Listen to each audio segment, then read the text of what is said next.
যারা যারা সমাজের সমাজবিরোধী কাজ করেছে তাদেরকে সাজা পেতেই হবে। এ নয় যে শাসক দলে থেকে আমি শেল্টার পেয়ে সারা জীবন আমি মানুষের বিরুদ্ধে কাজ করব আর তার কোনো মানে সঠিক বিচার হবে না। এটা যারা ভাবছে তারা মূর্খের স্বর্গে বাস করেছিল।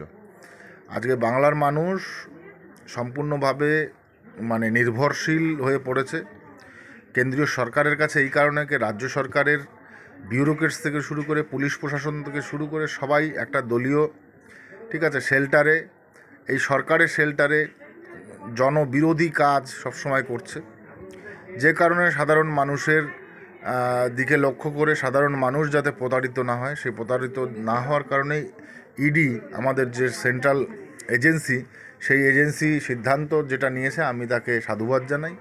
কারণ প্রকৃত ঘটনা ঘটেছে, মানুষ সাফারার, মানুষ সেটা নিয়ে মুখ খুলেছে, যে কারণে আজকে এই ইডির এই সমস্ত পদক্ষেপ নিতে বাধ্য হয়েছে।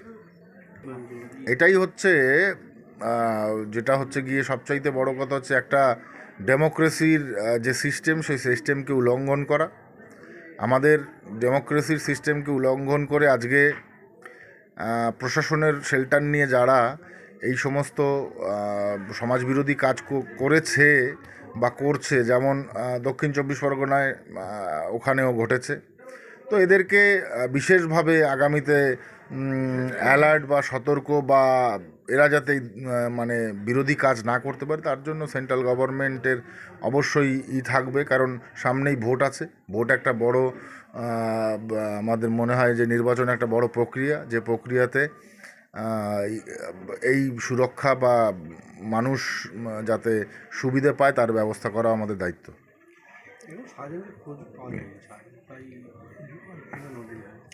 এখন যদি মায়ানমার বাংলাদেশে পালিয়ে যায় শাহজাহান, তাহলে তাকে তো পাওয়া সম্ভব নয়। সে তো রোহিঙ্গা গোছাতে গেছে, যে এখানে যাতে যে তুলকালাম হয়েছে তার দুগুণ বেশি তুলকালাম করতে পারে কি না সেই চেষ্টা করে বেড়াচ্ছে, যার জন্য তাকে পাওয়া যাচ্ছে না। সে তো এখন মায়ানমারে চলে গেছে দুষ্কৃতি জোগাতে। এগুলো অ্যান্টি গভর্নমেন্ট, অ্যান্টি ন্যাশনালিজম। আমার মনে হয় এই সমস্ত কর্মকাণ্ড বৃহত্তর সাজা ওর হবে, সেটাও সময় হলে বুঝতে পারবে।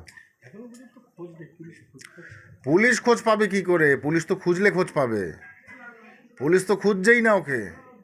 পুলিশ তো শেল্টার দিয়ে দেশের বাইরে বার করে দিয়েছে ওকে, ও কী করে খুঁজে পাবে ওকে? দেখা গেল তিনজন মন্ত্রীর বাড়ি এবং প্রাক্তন চেয়ারম্যানের বাড়িতে রয়েছে তাপস।